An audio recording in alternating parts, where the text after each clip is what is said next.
I just wanted to share a little thought with you guys that I was thinking. Wow, genius. So the other day, my mom and I took my kids to the mall to a little inflatable place that they have over there so, they could jump around. My son jumped for 3 hours straight without stopping. And I don't know how he had so much energy. But in one of the inflatables that they had, it was a slide. And so on one side, there was a little step thingy for the kids to go up through. And then they would go inside this little hole. And then they would go down the slide. Now, my son, 5 years old, sat on top over there in the little hole where they have. And as the kids came up, he told each one of the kids of various ages that he had to check their bracelets, the little bracelets that they give you to come in, to see what their name was before they went down the slide. So every single kid, there was a little traffic jam of sorts going up the stairs, and every kid stopped by this 5-year-old boy, okay, showing him the bracelet. And once he would grab the bracelet and look at, what their name was, he would say, "You can go now," and they would go down the slide. Again, various ages, bigger than him, smaller than him, they would all stop. And I'm watching this because I just thought it was so funny. First of all, the kids would do that, would let him do that, and actually believe. Some of these kids actually believed that they had to do that. But it just got me thinking, how many times do we allow people in our lives to check us when they have no authority to do so?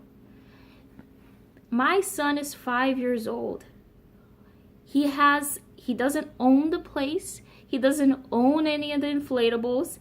He doesn't know what's going on. He's not getting paid for it. There is no need for them to show him the names or the bracelets or anything like that. And yet, because he sat there in that position of leadership, they started showing him each one of the bracelets. And it just got me thinking about that. He didn't have to do that. They didn't have to show him anything. Nothing at all. And they were serious, okay? Because I thought in the beginning, no, they're pretending, they're playing. No, these kids would come back and they would wait for him and tell each other that he had to check. But how many times in our lives we have family members, we have friends, we have people in church, we have people at work that know nothing about us. They're not walking with us through the storms. They're not with us in any way, shape, or form. And we give them the authority to check our bracelets, to check our hearts, to check our conditions. We give them the authority to speak into our lives, to speak into our seasons, to speak into decisions that we have to make and influence decisions that we have to make.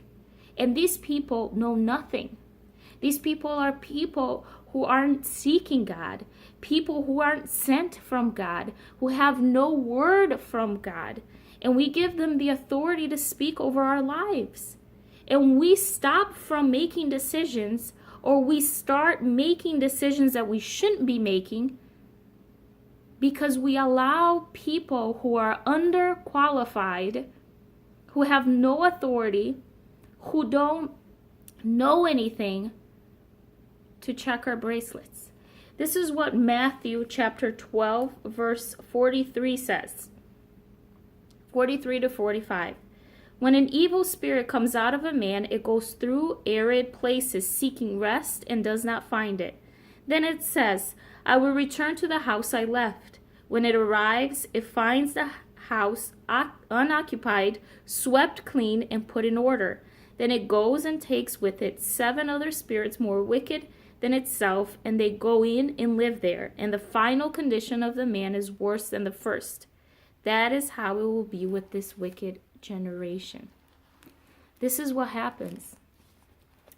We allow people into our lives, again, through family members, maybe through friends, through books, through social media. We allow these influences in our lives, and they have no qualification from God whatsoever. They haven't sometimes even gone through what you're going through. You know, I always think it's funny when unmarried people give married advice, or people that haven't gone through that sickness give you that advice how to go through that sickness. Little things like that, we allow people to come in. We allow people to influence our thoughts and our decisions and our everyday life. We allow them to stop us from pursuing our dreams. We allow them to step on top of our plans and smash it all together.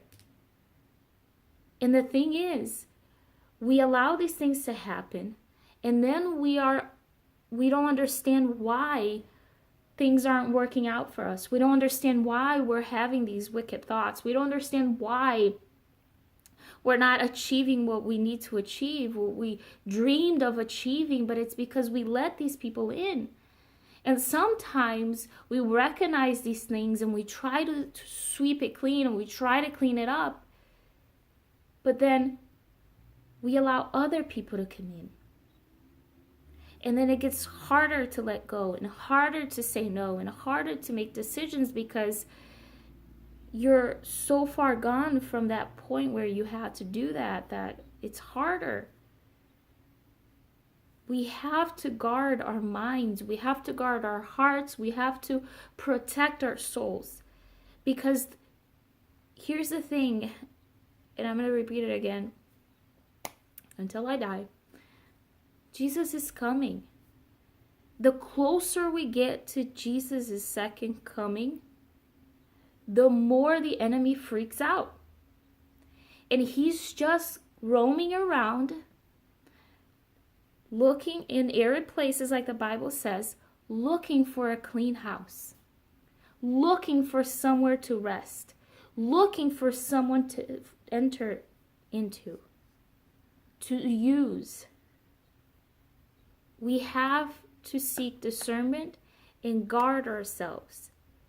Don't let people who have no authority, who have no knowledge of who you are and who God is, to speak into your life. And listen, they don't have to be atheists. People inside church don't know God. Preachers today don't know who God is. They don't have a full knowledge and experience of who God is. So don't you let yourself be fooled. Oh, it's my family member. Oh, they pray 3 times a day, whatever. If you don't have an intimate relationship with God, if you don't have that experience and that transformation with God, be careful. And not even then, even if they do, maybe they are not God sent. Maybe we're walking faithfully in God's presence and we fail him. And then that moment that we fail, the enemy comes in and can use us to trap another person. Be careful. Be careful who you let into your life. Be careful what you watch. Be careful what you read. Be careful who you let speak into your life. Make sure that they are qualified in God's presence to speak into your life. Make sure, it doesn't matter if they're a prophet. It doesn't matter. Listen, don't go by looks alone or by, what they say or how many books they read or wrote or whatever. No. Seek God's presence. Ask God, hey, God, are you sending this person to speak into my life? Are you using this person to bless me? Because the consequences are very hard to deal with later. When you realize that you let things into your life that you shouldn't have. And the condition afterwards of yourself and your mind are going to be the worse than before. So be careful today. Be careful who you're giving the authority to. Read your wristbands. God bless you, and I'll see you guys next time.